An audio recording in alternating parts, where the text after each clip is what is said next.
جب انگریز حکومت کا سورج آدھی دنیا پر چمک رہا تھا اور ہندوستان کے لوگوں پر ظلم کے پہاڑ توڑے جا رہے تھے، وہ وقت تھا جب ایسٹ انڈیا کمپنی کا نام سنتے ہی بادشاہ بھی ڈر جاتے تھے۔ اسی دور میں ہندوستان کی زمین پر ایک ایسا بہادر پیدا ہوا جو صرف بادشاہ نہیں بلکہ ایک دلیر انسان تھا، جس نے دل میں یہ ٹھان لیا تھا کہ وہ اپنی سرزمین کو آزاد کرائے گا۔ وہ شیر جس نے انگریزوں کے دلوں میں خوف بٹھا دیا تھا۔ دوستوں، میں بات کر رہا ہوں سلطان فتح علی خان ٹیپو کی، جسے دنیا ٹیپو سلطان کے نام سے جانتی ہے۔ میسور کا وہ شہر جو صرف ایک حکمران نہیں بلکہ میدان جنگ کا طوفان تھا۔ اس کی آنکھوں میں ہمت تھی، دل میں ایمان تھا اور ہاتھ میں انصاف کی تلوار۔ وہ کہا کرتا تھا، شیر کی ایک دن کی زندگی گیدڑ کی 100 سالہ زندگی سے بہتر ہے۔ یہ 18ویں صدی کا زمانہ تھا۔ انگریز ایک ایک کر کے پورے جنوب کے قلعے فتح کر رہے تھے۔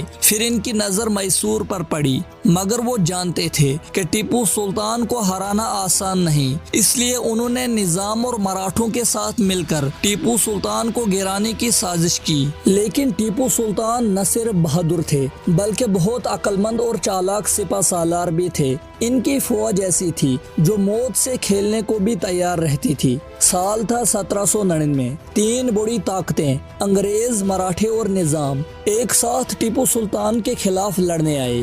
دشمنوں کی فوجیں سمندر کی طرح بڑھتی آ رہی تھی، مگر قلعے کی دیواروں پر ہر سپاہی نعرہ لگا رہا تھا، جب تک سانس ہے شیر کا جھنڈا نہیں جھکے گا۔ پھر لڑائی شروع ہوئی۔ مراٹھوں کے گھڑ سوار حملہ کرنے لگے، نظام کی فوجیں دروازے توڑنے لگے اور انگریز توپوں سے قلعے کی دیواریں گرانے لگے۔ میدان جنگ میں چاروں طرف موت کا منظر تھا، لیکن ٹیپو سلطان ہمت سے ڈٹے رہے۔ انہوں نے اپنے بنائے ہوئے راکٹ داغے جو 2 کلومیٹر دور جا کر دشمنوں کے دل دہلا دیتے تھے۔ دشمن خوف سے کانپ اٹھتے، مگر افسوس، غداری نے سب کچھ برباد کر دیا۔ قلعے کا ایک دروازہ اندر سے کھول دیا گیا، دشمن اندر داخل ہو گئے، تینوں طرف سے حملے ہونے لگے۔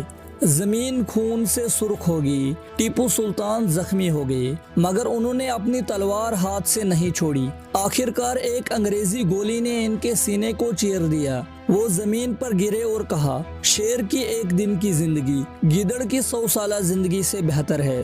یوں شیر میسور شہید ہو گئے، لیکن کہانی یہیں ختم نہیں ہوئی۔